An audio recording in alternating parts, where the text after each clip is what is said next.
Hey everybody, it's all come to this moment. Beowulf versus Grendel's mama. She's not very happy. I mean, her son did just return back to the fens without an arm and bled out all over the countryside. So, yeah, it's time for Beowulf versus Grendel's mother, another part of the cycle. Let's begin. Beowulf, Part 5. Grendel's mother. After the celebration, men once again stay in Harrod Hall. However, Grendel's mother will come, and for one of them, this will be his last night on Earth. She's an outcast because her ancestor Cain, who killed his own brother, right? Remember, she's also a descendant of Cain. The family of Cain has become monsters, seeking vengeance for her son's death. She attacks Harrod and kills just one man, King Hrothgar's closest friend and advisor. And in his grief over the loss of his friend, Hrothgar describes where Grendel's mother lives to Beowulf, and the old king asks for one more favor. A few miles from here, a frost-stiffened wood waits and keeps watch above a mere. The overhanging bank is a maze of tree roots mirrored in its surface. At night there, something uncanny happens. The water burns, and the mere bottom has never been sounded by the sons of men. On its bank, the heather stepper halts. The hart in flight from pursuing hounds will turn to face them with firm-set hounds and die in the wood rather than dive beneath its surface. That is no good place. When the wind blows up in stormy weather, makes clouds scud and the skies weep, out of its depths of dirty surge is pitched towards the heavens. Now help depends again on you, and you alone. The gap of danger where the demon waits is still unknown to you. Seek it if you dare. I will compensate you for settling this feud as I did the last time with lavish wealth, coffers of coiled gold, if you come back.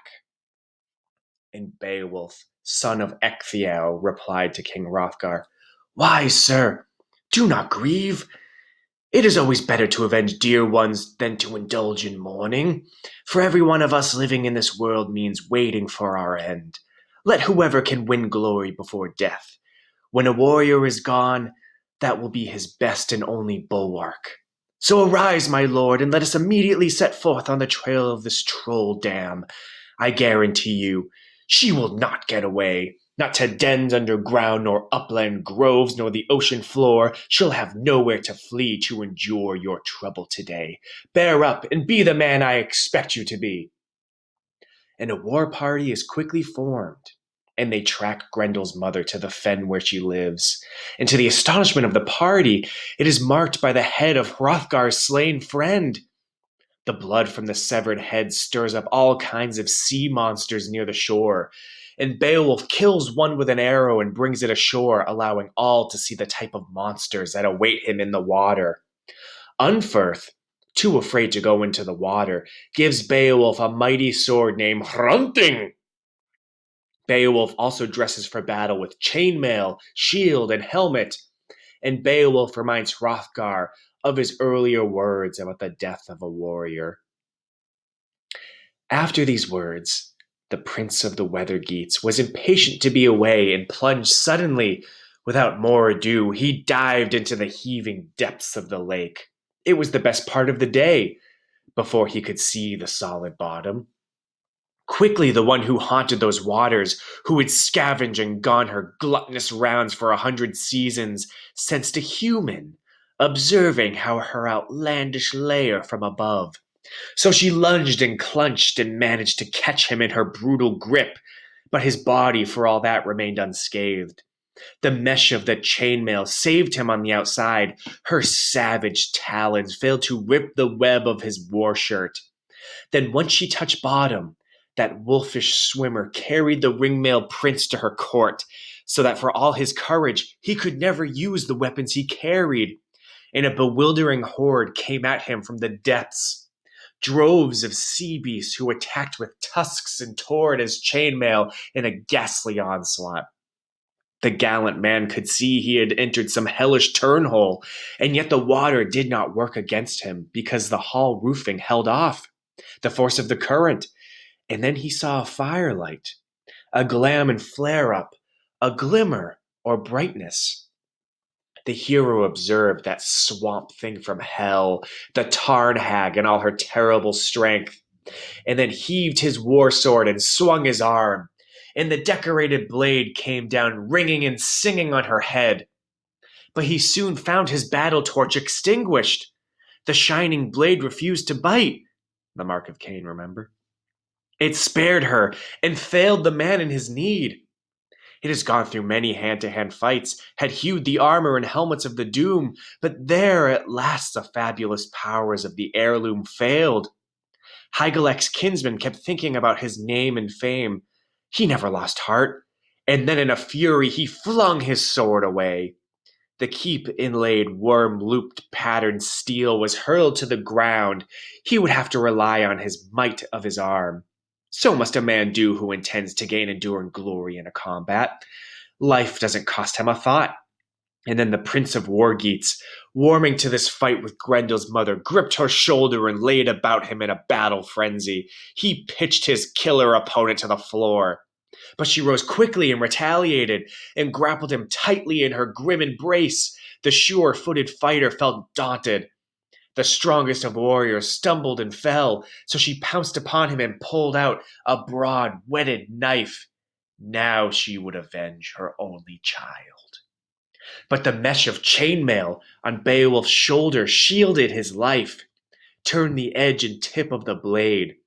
And the son of Ecgtheow would have surely perished, and the Geats lost their warrior into the wide earth had the strong links and locks of his war gear not helped to save him. Holy God decided the victory. It was easy for the Lord, the ruler of heaven, to redress the balance once Beowulf got to his feet. Then he saw a blade that boded well, a sword in her armory, an ancient heirloom from the days of giants, an ideal weapon, one that any warrior would envy. But so huge and heavy of itself, only Beowulf could wield it in a battle. So the shielding's hero, hard pressed and enraged, took a firm hold of the hilt and swung the blade in an arc, a resolute blow that bit deep into her neck bone and severed it entirely, toppling the doomed house of her flesh. She fell to the floor, and the sword dripped blood, and the swordsman was elated. A light appeared, and the place brightened, the way the sky does when heaven's candle is shining clearly. He inspected the vault, and with sword held high, its hilt raised to guard and threaten, Hygelac's thanes scouted the wall in Grendel's wake, and now the weapon was to prove its worth. The warrior determined to take revenge for every gross act Grendel had committed, and not only for that one occasion when he'd come to slaughter the sleeping troops, 15 of Hrothgar's houseguards surprised on their benches and ruthlessly devoured, and as many again carried away, a brutal plunder. And then Beowulf, in his fury, now settled that score. He saw the monster in his resting place, a war-weary and wrecked, a lifeless corpse, a casualty of the battle inherit. And the body gaped at the stroke dealt to it after death, and Beowulf cut the corpse's head off. So, as you can see, now Grendel and his mother are now dead. And the prize in this particular part of the cycle is Beowulf sees Grendel's corpse, because remember, Grendel ran away after he ripped off his own arm and disappeared into his mother's house, and Beowulf cuts Grendel's head off and takes it back to Harrowit Hall. What's also interesting in this scene is how Grendel's mother actually dies. If you go back to the text, you notice when Beowulf is struggling with Grendel's mother, right, because swords don't work on her, right, because of the mark of Cain, she's protected. And she tries to stab him with a knife, but his chainmail breaks the knife. Beowulf gets up, and then the poet says, God decided the battle, right? And then all of a sudden, Beowulf looks to the side, and Grendel's kitchen is this magic sword from the time of the giants that kills her. And I guess it doesn't. I guess the curse doesn't happen because God decided to give Beowulf a sword. Plot hole. Um, they weren't really thinking about plot holes in this day, right? If God or a goddess or some sort of magical being enters the picture, it's the whole Deus ex machina thing, right? God enters and everything's fine. So there's only a few sections left. After this section of Beowulf, there's Beowulf becomes king, and then Beowulf versus the dragon, and the cycle's over. So I will post those in the next couple weeks as we start working on our epics. All right. Have a wonderful day.